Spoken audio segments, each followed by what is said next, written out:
کہتے ہیں محمود غزنوی کا دور تھا۔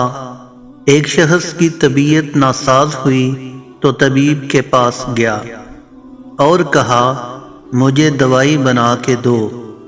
طبیب نے کہا کہ دوائی کے لیے جو چیزیں درکار ہیں سب ہیں سوائے شہد کے۔ تم اگر شہد کہیں سے لا دو تو میں دوائی تیار کیے دیتا ہوں۔ اتفاق سے موسم شہد کا نہیں تھا۔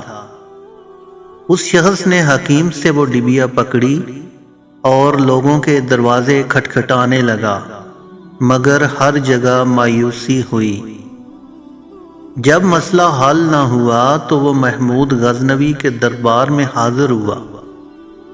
کہتے ہیں وہاں ایاز نے دروازہ کھولا اور دستک دینے والے کی رداد سنی۔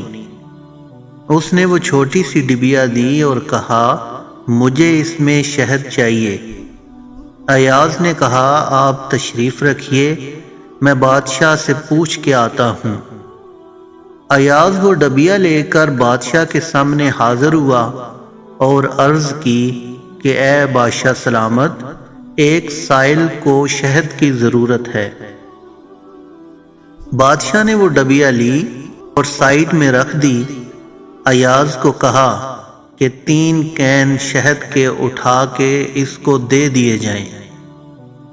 ایاز نے کہا حضور اس کو تو تھوڑی سی چاہیے، آپ 3 کین کیوں دے رہے ہیں؟ بادشاہ نے ایاز سے کہا ایاز وہ مزدور آدمی ہے، اس نے اپنی حیثیت کے مطابق مانگا ہے، ہم بادشاہ ہیں، ہم اپنی حیثیت کے مطابق دیں گے۔